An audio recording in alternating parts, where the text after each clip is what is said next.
بسم اللہ الرحمن الرحیم۔ السلام علیکم۔ مسلمانوں کے دوسرے خلیفہ حضرت عمر فاروق رضی اللہ تعالی عنہ کو اسلام کی تاریخ میں بہت بلند مقام اور مرتبہ حاصل ہے۔ اسلام قبول کرنے سے پہلے وہ قبیلہ قریش کے معزز اور بہادر نوجوانوں میں شمار ہوتے تھے۔ اسلام قبول کرنے کے بعد انہوں نے اسے چھپایا نہیں بلکہ کھلے بندوں اپنے اسلام کا اعلان کیا اور سب مسلمانوں کو ساتھ لے کر حرم شریف میں جا کر نماز پڑھی۔ ان کی جرت اور بے خوفی ہی تھی کہ رسول پاک صلی اللہ علیہ وآلہ وسلم نے ان کو فاروق کا لقب عطا فرمایا۔ فاروق کا مطلب ہوتا ہے حق اور باطل یا سچ اور جھوٹ میں فرق کرنے والا۔ تاریخ میں انہوں نے فاروق اعظم کے لقب سے شہرت پائی۔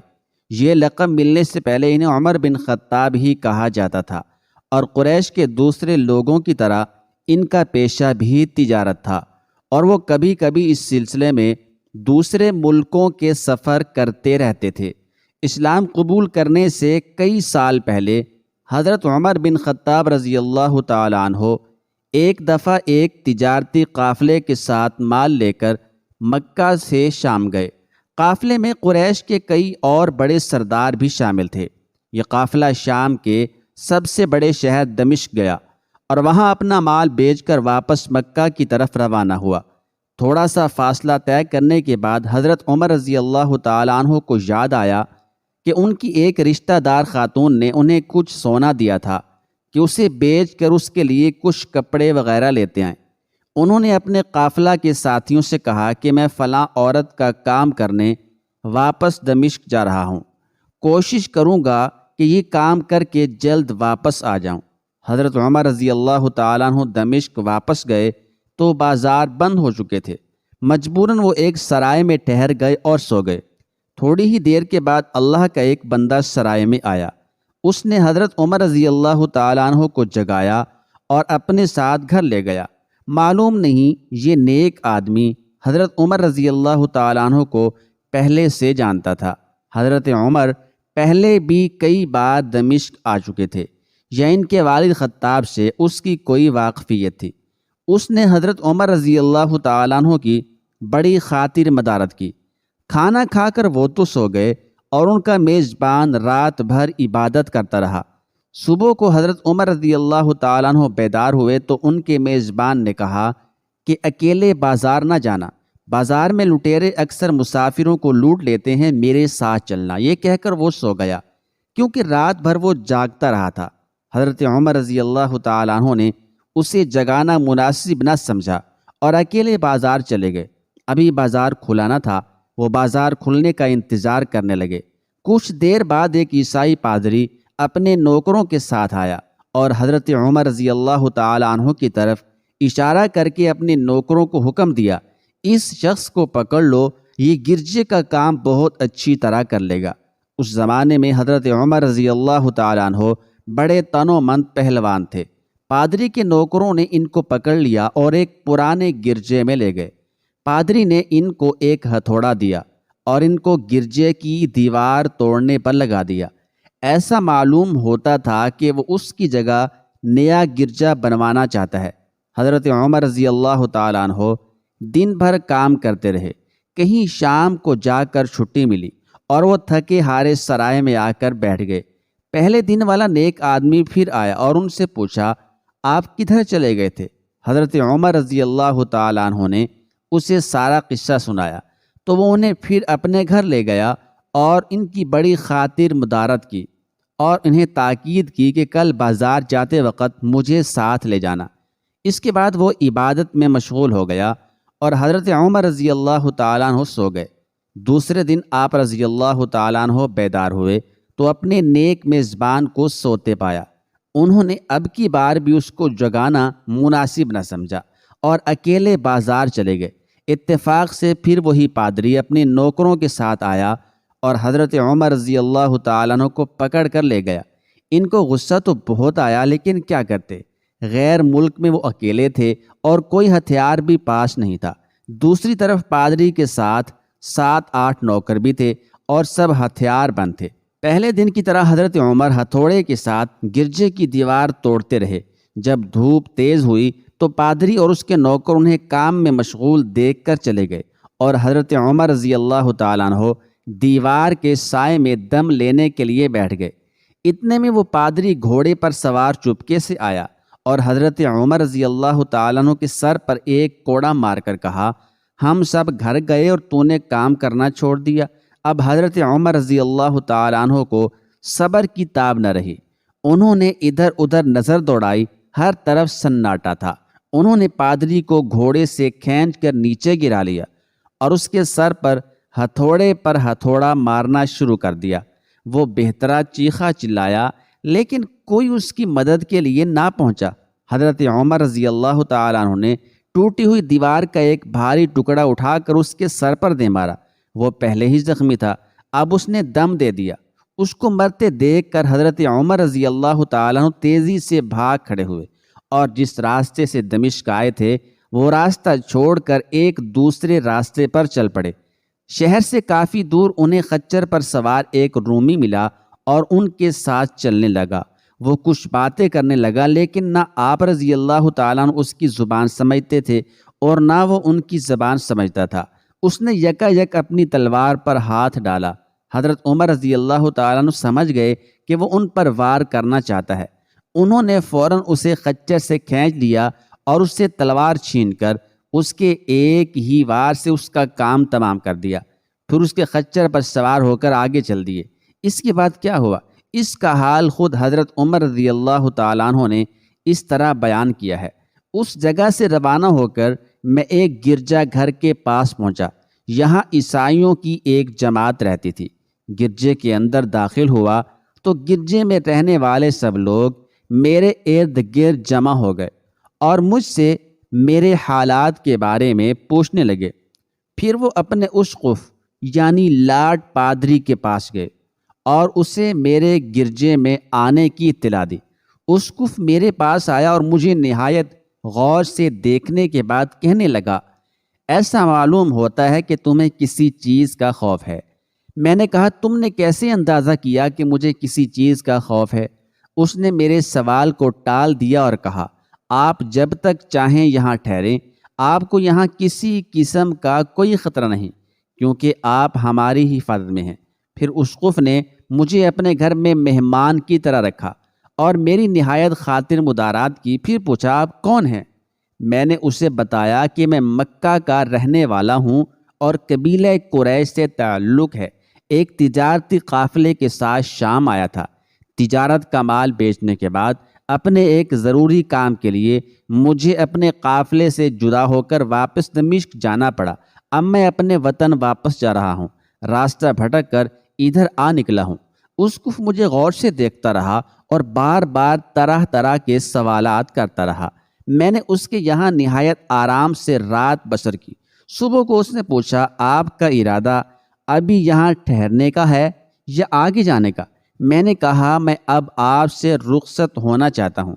یہ سن کر اسقف اپنا شاندار گدھا جو بڑا خوبصورت اور نہایت تیز رفتار تھا لے آیا۔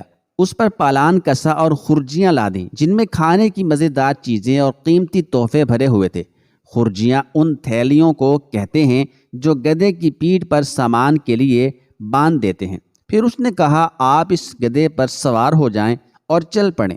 راستے میں آپ کا گزر کسی عیسائی کے مکان کے پاس سے ہوگا تو وہ آپ کو اس گدھے پر سوار دیکھ کر آپ کی بے حد تعظیم کرے گا اور آپ کی خاطر مدارات میں کوئی کسر اٹھا نہ رکھے گا۔ یہ کہہ کر اسقف نے میرا ہاتھ پکڑا اور تنہائی میں لے جا کر کہنے لگا، اے عمر، آپ پر میرا حق واجب ہو گیا۔ میں نے کہا، بے شک۔ اس نے کہا، آپ کا تعلق ایک معزز قوم سے ہے، میری آپ سے ایک غرض ہے۔ میں نے کہا، آپ بیان کریں، لیکن حیرت کی بات ہے کہ آپ جیسا بڑا آدمی مجھ جیسے پریشان حال مسافر سے کوئی غرض رکھتا ہو۔ اس نے بڑے یقین بھرے لہجے میں کہا، سنیں، میں ایک ایسا آدمی ہوں جسے اللہ تعالیٰ نے آسمانی کتابوں کا علم عطا کیا ہے۔ میں نے آپ کی ذات میں بہت سی ایسی نشانیاں دیکھی ہیں جو ظاہر کرتی ہیں کہ جب ایک مقررہ مدت پوری ہو جائے گی تو حالات میں زبردست تبدیلی آئے گی۔ اس وقت آپ ہمارے ملک کے حاکم بن جائیں گے اور یہاں کے سب شہروں میں آپ ہی کا حکم چلے گا۔ پھر اسقف نے اپنی جیب سے دوات، قلم اور کاغذ نکالے اور کہا، میری غرض یہ ہے کہ آپ اس کاغذ پر لکھ دیں کہ اس گرجے اور اس کی جائیداد پر جزیہ یا اور کسی قسم کا حکومتی محصول معاف ہوگا۔ میں نے حیران ہو کر اسقف سے کہا، آپ مجھ سے مذاق تو نہیں کر رہے؟ اس نے کہا، قسم ہے اس ذات کی جس نے حضرت عیسیٰ علیہ السلام پر انجیل نازل فرمائی، میں جو کچھ کہہ رہا ہوں وہ بالکل سچ ہے۔ آپ مہربانی فرمائیں اور میری درخواست قبول کریں۔ میں نے اسقف کی باتوں کو اس کا وہم سمجھا اور جس طرح اس نے کہا اس طرح لکھ کر کاغذ اس کو دے دیا اور گدھے پر سوار ہو کر وہاں سے چل پڑا۔ راستے میں مجھے کئی جگہ عیسائیوں کی جماعتیں ملیں۔ انہوں نے اسقف کے گدھے پر مجھے سوار دیکھ کر میری بڑی خاطر مدارات کی۔ میں اس طرح جگہ جگہ عیسائیوں کا مہمان بنتا تبوک پہنچ گیا۔ تبوک شام اور عرب کی سرحد کے قریب ایک قصبہ ہے۔ اللہ تعالیٰ کی شان، جس تجارتی قافلے کے ساتھ میں گیا تھا وہ کافی دیر میرا انتظار کرنے کے بعد اس جگہ سے چل پڑا تھا جہاں میں نے اسے چھوڑا تھا، اور اب تبوک میں ایک کنویں کے قریب ڈیرا ڈالے ہوئے تھا۔ قافلے والے میرے ساتھی مجھے دیکھتے ہی میری طرف دوڑ پڑے۔ وہ مجھ سے مل کر بہت خوش ہوئے اور کہنے لگے، اے ابن خطاب، ہم لوگ تمہارا انتظار کرتے کرتے بالکل مایوس ہو گئے، تو ہم نے اس مقام سے کوچ کر دیا جہاں سے تم واپس دمشق گئے تھے، مگر تمہارے بارے میں ہم سخت پریشان تھے۔ یہ تو بتاؤ اتنے دن تم کہاں رہے؟ میں نے وہ تمام حالات بیان کیے جو مجھے پیش آئے تھے، لیکن اسقف سے میری جو گفتگو ہوئی تھی وہ بالکل ظاہر نہ کی، کیونکہ میں اسقف کی باتوں کو اس کا وہم اور اس کے عقیدے کی کمزوری سمجھتا تھا۔ قریش کے ایک سردار ابو سفیان بھی اس قافلے میں شامل تھے۔ انہوں نے مجھے اس شاندار گدھے پر سوار دیکھ کر کہا، ارے تم لوگ اس نوجوان کی اقبال مندی تو دیکھو، اسے کسی ایسے میدان میں چھوڑ دیا جائے جہاں نہ پانی ہو اور نہ سبزہ، پھر بھی اسے رزق مل جائے گا۔ اسقف نے رخصت کرتے وقت مجھ سے کہا تھا کہ جب میں اپنے ساتھیوں کے پاس پہنچ جاؤں اور گدھے کی ضرورت نہ رہے تو اس کی رسی کو خرجیوں میں رکھ کر اور خرجیوں کو مضبوطی سے باندھ کر گدھے کو اسی جگہ چھوڑ دوں۔ میں نے ایسا ہی کیا۔ یہ دیکھ کر ابو سفیان نے کہا، ارے یہ تم نے کیا کر دیا؟ گدھے کو ایسی جگہ چھوڑ دیا جہاں سے چور اور درندے اکثر گزرتے رہتے ہیں۔ میں نے کہا کہ اس کے مالک نے مجھے ایسا ہی کرنے کی ہدایت کی تھی، وہی اس کی عادتوں سے زیادہ واقف ہے۔ وہاں سے روانہ ہو کر ہمارا قافلہ مکہ پہنچا۔ میرے اور اسقف کے درمیان جو گفتگو ہوئی تھی وہ مجھے بھلائے نہ بھولی تھی۔ پہلے تو کئی دن میں نے اسے دل ہی دل میں رکھا، لیکن پھر مجھ سے ضبط نہ ہو سکا اور میں نے یہ راز اپنی اس رشتہ دار خاتون کے سامنے ظاہر کر دیا جس نے مجھے سونا دیا تھا۔ وہ بڑی عقل مند خاتون تھی۔